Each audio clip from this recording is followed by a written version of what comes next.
ஒரு ஆம்பளைய இல்லை உங்கள் ஆம்பளைய எப்படி காதலிக்கிறது, என்ன பண்ணால் அவங்களுக்கு பிடிக்கும், என்ன பண்ணால் அவங்க அப்ரிஷியேட் பண்ணுவாங்க, என்ன பண்ணால் கடைசி வரைக்கும் அவங்க கூட இருப்பாங்க தெரியணுமா? வாங்க. வணக்கம் காய்ஸ், டாக்டர் சாம் பேசுகிறேன். நலமா? நல்லா இருக்கீங்களா? First of all thank you so much for all of you. 10,000 followers டிக்டாக்ல, 10,000 ஃபாலோவர்ஸ். உங்களோட சப்போர்ட்டுக்கும் ஆறுதலுக்கும் மிக்க மிக்க நன்றி.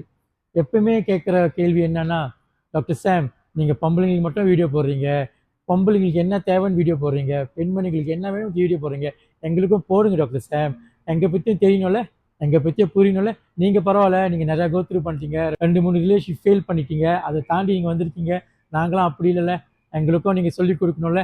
எங்கள் மனைவிமார்களுக்கும் சரி, எங்கள் காதலிகளும் சரி, எங்களுக்கு என்ன பிடிக்கும், எங்களுக்கு என்ன பண்ணும் அவங்களுக்கும் தெரியணும்ல. ஸோ வீடியோ செய்யுங்க டாக்டர் சாம் சொல்லிட்டு நிறையா காமெண்ட்ஸ் வருது. லைவ் செய்யும் போது நிறைய பேர் கேட்குறாங்க. So boys, this is for you. And girls, நீங்கள் வந்து இந்த வீடியோ பார்க்குறீங்களா, நீங்கள் என்ன பண்ணுங்க, உங்கள் கேர்ள் ஃப்ரெண்ட்ஸ்க்கு ஷேர் பண்ணுங்கள், உங்கள் சிஸ்டர்ஸ்க்கு ஷேர் பண்ணுங்கள். யார் யார் ரிலேஷன்ஷிப் இருக்காங்களோ, யார் யார் கல்யாணம் பண்ணிட்டாங்களோ அவங்கெல்லாம் இது பார்க்கலாம். அஃப்கோர்ஸ் டிஸ்க்ளைமர், இந்த வீடியோ வந்து யார் யார் வந்து ஹாப்பியாக சேஃபாக ஹெல்த்தியான ரிலேஷன்ஷிப் இருக்கீங்களோ அவங்களுக்கு எல்லாமே வந்து இந்த வீடியோ வந்து யூஸ்ஃபுல்லாக இருக்கும். இந்த டிப்ஸ் வந்து போய் சேரும். உங்கள் ரிலேஷன்ஷிப் வந்து சேஃபாக ஃபீல் பண்ணலையா, இல்லை பிரச்சனை போயிட்டு இருக்கா, அதில் வந்து இந்த டிப்ஸ்லாம் வந்து அப்ளை பண்ண முடியாது. ஏன்னா அதில் வந்து பிரச்சனை இருக்குல்ல, சாதாரண சின்ன சின்ன சண்டைகள் இருக்குது, இல்லை வந்து டைம் இப்போ ஸ்பெண்ட் பண்ணாத மாதிரி இருக்குது, இல்லை ஆத்திரமாக இருக்கிற மாதிரி ஃபீல் பண்ணுது, சண்டை போட்டுக்கிட்டே இருக்கிற மாதிரி ஃபீல் பண்ணுது. இப்போ இந்த மாதிரி சின்ன சின்ன விஷயம் வந்து நீங்கள் டக்குன்னு இந்த டிப்ஸை நீங்கள் அப்ளை பண்ணிங்கன்னா உங்கள் ஆம்பளை சந்தோஷமாக வருவாங்க, உங்கள் ரிலேஷன்ஷிப் அழகாக போகும். டிப்ஸ் நம்பர் 1, ஒரு லாங் டே முடிஞ்சு உங்கள் ஆம்பளை வீட்டுக்கு வரும்போதோ இல்லை உங்களை பார்க்க வரும்போதோ நீங்கள் என்ன அந்த நாள் கோத்ரூ பண்ணியிருக்கீங்களோ, நீங்கள் என்ன அனுபவிச்சிருக்கீங்களோ அது 2வது விஷயமா பார்க்க ஆரம்பிங்க. அவர் பார்த்து அவரை கட்டி பிடிச்சி முடிஞ்ச அவர் முத்தம் கொடுங்க, ஒரு புன்னகையான ஒரு சிரிப்பு கொடுங்க. அந்த விஷயமே போதுங்க. அது வந்து அவங்களுக்கு ரொம்ப ரொம்ப ஹாப்பியாக இருக்கும், ரொம்ப ரொம்ப சந்தோஷமா இருக்கும். ஏன்னா ஒரு நாள் வந்து கோத்ரூ பண்ணி வீட்டுக்கு வரும்போது ஒரு சந்தோஷமான அழகான மூஞ்சி பார்க்கும் போது, அவங்க விரும்புகிற பெண்மணியை வந்து அழகா சிரிச்சு வரவேற்கும் போது அவங்க ரொம்ப ரொம்ப சந்தோஷப்படுவாங்க. டிப்ஸ் நம்பர் 2, ஒரு ஆம்பளைக்கு வந்து எப்பவுமே வந்து நீ கரெக்டாக செய்கிற, நீ கரெக்டாக இருக்க, இந்த மாதிரி 2 விஷயம் சொன்னால் வந்து அவங்களுக்கு ரொம்ப பிடிக்கும். உங்கள் ஆம்பளை வந்து அவர் கரெக்டாக இருக்காரு, கரெக்டாக விஷயம் செய்கிறாரு, கரெக்டாக செஞ்சிருவாரு சொல்லிட்டு அந்த நம்பிக்கையை கொடுக்க ஆரம்பிங்க. ஒரு உதாரணத்துக்கு, நான் வந்து காடி ஓட்டும் போது, நான் காடி நல்லா ஓட்டுவேங்க, காடி நல்லா ஓட்டுவேன், கரெக்டாக போவேன், மேப்ஸ் பார்த்து ஓட்டுவேன், எல்லாம் வேஸ் பார்த்து ஓட்டுவேன், கரெக்டாக போய் டெஸ்டினேஷனுக்கு வந்து கரெக்டாக சேர்ந்துருவேன். ஆனால் அப்பப்போ வந்து நான் பாதையை மிஸ் பண்ணுவேன். ஃபங்க்ஷனுக்கு போகிறனோ இல்லை வந்து நம்ம ஒரு இவெண்ட்டுக்கு போகிறோமோ சம்டைம்ஸ் லேட் ஆகும், இல்லை என் பார்ட்னர் வந்து வேலைக்கு ஏற்றிட்டு போகும்போது சம்டைம்ஸ் லேட் ஆகும். அந்த டைம் வந்து நீங்கள் ஒரு பெண்மணினா அந்த டைம் வந்து என் பார்ட்னர் வந்து என்கிட்ட வந்து எரிஞ்சு விழுவாங்க. பார்த்தீங்களா, வேலைக்கு நான் லேட்டாக போகிறேன், போச்சு முடிஞ்சிருச்சு. நீங்கள் பார்த்து ரோடை பார்த்து ஓட்டுங்க, கண் எங்கே வச்சுருக்கீங்க, அங்கே வளைவு வருதுன்னு உங்களுக்கு தெரியலையா, முன்னுக்கு மோட்ரு போகுது பார்த்து பிரேக் வைங்க, சைட்டில் காடி வருது.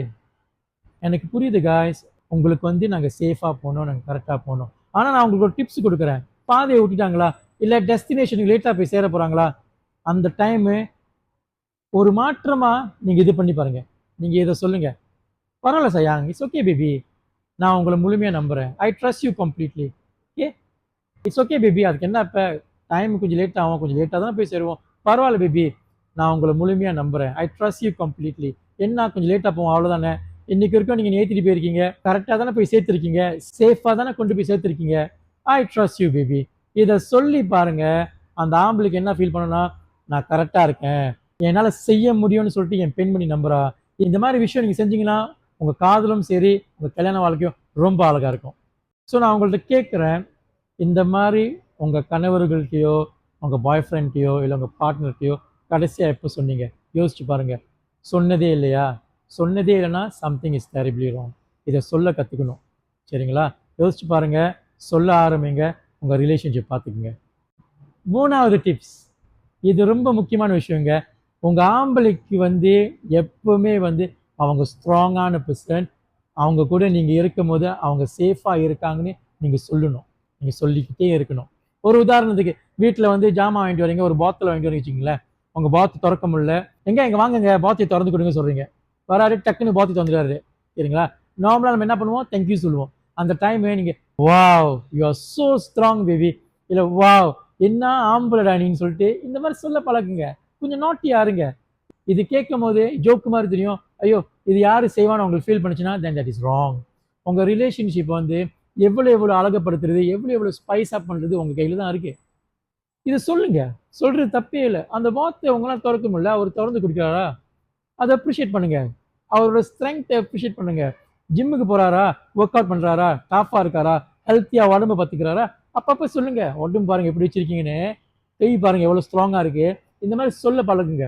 ஈவன் அவங்க ஜிம்முக்கு போலியோ, அவங்களுக்கு மசில் அவ்வளோ இல்லைனா கூட இந்த மாதிரி சின்ன சின்ன விஷயம் வந்து கண்டிப்பா அவங்களுக்கு ஹெல்ப் பண்ணுவாங்க. இந்த மாதிரி ஹெல்ப் பண்ற டைம்லாம் வந்து அவங்க வந்து ஸ்ட்ராங்கா இருக்காங்க சொல்றது உங்க கடமை.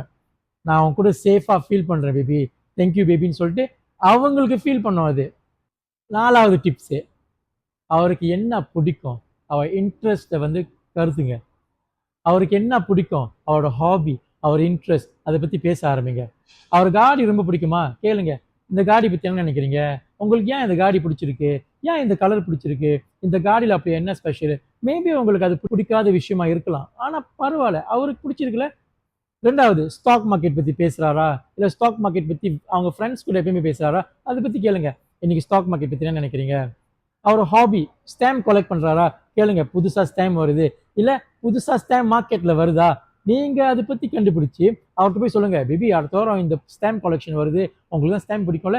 இது வாங்குங்க பேபி. அவருக்கு பிடிச்ச விஷயம், அவரோட ஹாபியோ, அவர் இன்ட்ரெஸ்ட்டோ அத பத்தி நீங்க அவருக்கு பேச சொன்னீங்கன்னா, அவர் என்ன பண்ணுவாருன்னா வந்து, அவருக்கு புடிச்ச விஷயத்த வந்து நீங்க வந்து கருதுறீங்க. நீங்க அக்கறை காமிக்கிறீங்க. உங்கள வந்து ஒரு பெஸ்ட் ஃப்ரெண்டா பார்க்க ஆரம்பிப்பாரு. 5வது விஷயம், பேசுங்க. பெருமையா பேசுங்க. உங்க பார்ட்னர் பத்தி பெருமையா பேசுங்க. இங்கிலீஷ்ல ஒரு வார்த்தை இருக்கு. பிராக் அபவுட் யுவர் மேன் சொல்லுவாங்க. சரிங்களா?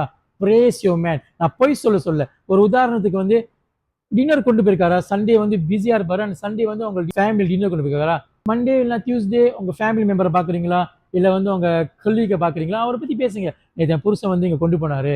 இங்க சாப்பிட கூட்டு போனாரு. ஃபேமிலிக்கு டைம் ஸ்பெண்ட் பண்ணாரு. அவருக்கு விளங்குற மாரி நீங்க சொல்றீங்களோ இல்லையோ 2வது விஷயம். ஆனா நீங்க அவர பத்தி பெருமையா பேசும்போது, அவர் போடுற எஃபர்ட்லாம் வந்து நீங்க மதிக்க ஆரம்பிப்பீங்க, கவனிக்க ஆரம்பிப்பீங்க. ஸோ சின்ன சின்ன விஷயம். ஒரு வேலையில ப்ரொமோஷன் வந்திருக்கா? ஆள்ட்ட சொல்லுங்க. அம்மா உங்களுக்கு தெரியுமா? அவருக்கு ப்ரொமோஷன் வந்திருக்கு. ஆனுவலி இன்கிரிமென்ட் வந்திருக்கு. ஒரு உதாரணத்துக்கு. அம்மா உங்களுக்கு தெரியுமா? போன வாரம் வந்து எனக்கு கோவில் கூட்டு போனாரு. சாப்பிட்டு முடிஞ்சோனே கடைக்கு போனா கடையில வந்து எனக்கு ஒரு பஞ்சாபி சூட் வாங்கி கொடுத்தாரு. எதா இருந்தாலும் சின்ன விஷயமும் சரி, பெரிய விஷயமும் சரி, உங்க ஆம்பளைய வந்து பெருமைப்படுத்துங்க. பெருமையா பேச ஆரம்பிங்க. இது ரொம்ப ரொம்ப நல்ல விஷயங்க. எங்களுக்கு வந்து என்ன பிடிக்கும்னா வந்து நீங்க வந்து உங்க ஃபேமிலி மெம்பர் கூடயும் சரி, உங்க ஃப்ரெண்ட்ஸ்ட்டயும் சரி, எங்க பத்தி பெருமையா பேசும்போது எங்களோட செல்ஃப் கான்ஃபிடன்ஸும், எங்களோட செல்ஃப் எஸ்டீமும் வந்து ரொம்ப ஹை ஆகும். சரிங்களா? இந்த 5 டிப்ஸ் நான் உங்களுக்கு கொடுத்துருக்கேன். So ladies out there, girls out there, நீங்க ரிலேஷன்ஷிப் இருக்கீங்களா? நீங்க ஹெல்த்தியான ரிலேஷன்ஷிப் இருக்கீங்களா? இல்ல ரிலேஷன்ஷிப் குள்ள போறீங்களா? இந்த 5 டிப்ஸ் நீங்க அப்ளை பண்ணுங்க. நேர்மையா இருங்க, ஹானஸ்டா இருங்க, சந்தோஷமா இருங்க, லவ்விங்கா இருங்க. கண்டிப்பா உங்க ரிலேஷன்ஷிப் ஆரோக்கியமா இருக்கும். வேற என்ன? என்றுமே சூழ்க எல்லோரும் வாழ்க. எண்ணம் போல் வாழ்க்கை, எண்ணம் போல் தான் வாழ்க்கை. நீங்க நல்லா இருக்கணும்னு சொல்லி, உங்க குடும்பம் நல்லா இருக்கணும்னு சொல்லி, signing off doctor Sam of piece.